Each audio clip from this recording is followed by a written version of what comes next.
മാറ്റി പിടിച്ചാലോ?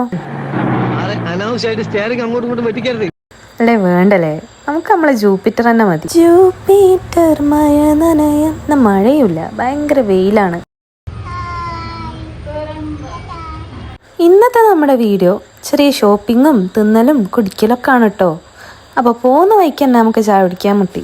അപ്പോൾ നമ്മൾ ചായ കുടിക്കാൻ വേണ്ടി ഒരു ഷോപ്പിൽ നിർത്തി സമോസയും ഒരു ഒടിഞ്ഞ പഴംപൊരിയും തിന്നു. ഇങ്ങനെ ഒരു വ്യക്തി നട്ടുച്ച വെയിലത്ത്, അതും കത്തിച്ചലിക്കുന്ന സൂര്യനൊപ്പം, എന്നിട്ടും ജാക്കറ്റ് ഇടുന്നൊരു ആ സങ്കടം ഓക്ക് പറഞ്ഞാൽ മനസ്സിലാവില്ല. നമ്മൾ പോകുന്ന വഴിക്ക് ഇങ്ങനെ ഓരോ ഷോപ്പിലായിട്ട് ഇങ്ങനെ കയറാൻ തുടങ്ങി കേട്ടോ.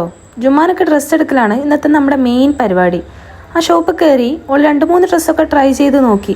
അതിൻ്റെ ഇടയിൽ ഞാനും ഒരു 2 ഡ്രസ്സ് വെച്ച് നോക്കിട്ടോ. പക്ഷെ അവിടെ നിന്നൊന്നും കിട്ടിയില്ല. പിന്നെ നേരെ അടുത്ത ഷോപ്പിലേക്ക് പോയി. അവിടെ നിന്ന് നമുക്കൊരു ഡ്രസ്സ് ഇഷ്ടമായി, അത് അവിടെ മാറ്റി വെക്കാൻ പറഞ്ഞു. അപ്പോഴേക്ക് വിശപ്പിന്റെ വിളി വന്നിട്ടോ.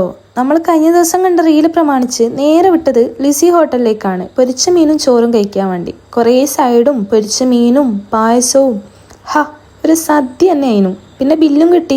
അവിടുന്ന് നേരെ എൻ്റെ ഒരു ഫ്രണ്ടിനെ കാണാൻ വേണ്ടിയിട്ടോ പോയത്. നമ്മൾ രണ്ടാളും ഒരു ചട്ടിച്ചോറ് ബന്ധമാണ്. ഓനോട് കുറച്ച് കഥയൊക്കെ പറഞ്ഞ് അടുത്ത ഷോപ്പിലേക്ക് പോയി. അവിടുന്ന് നമുക്ക് ഡ്രസ്സൊന്നും ഇഷ്ടമായില്ല കേട്ടോ. പിന്നെ നമ്മളെ പിസ്ത മിൽക്ക് കുടിക്കാൻ വേണ്ടിയിട്ട് ഇബ്രാഹിം പള്ളിൻ്റെ നേരെ ഓപ്പോസിറ്റുള്ള ഷോപ്പില്ലേ, ബീച്ച് സൈഡിലെ, ആ ഒരു ഷോപ്പിൽ പോയി പിസ്ത മിൽക്കും ഹോർലിക്സ് മിൽക്കും ഒക്കെ കുടിച്ച്. അപ്പോഴും നമുക്ക് ഡ്രസ്സ് കിട്ടിയിട്ടില്ല കേട്ടോ. അങ്ങനെ അതിൻ്റെ അടുത്തുള്ള കുറച്ച് ഷോപ്പിലൊക്കെ കയറി. പിന്നെ നമ്മൾ നേരത്തെ പോയ 2ാമത്തെ ഷോപ്പില്ലേ, മാറ്റി വെച്ച ഡ്രസ്സ്, അതെന്നെ പോയി എടുത്തിട്ടോ.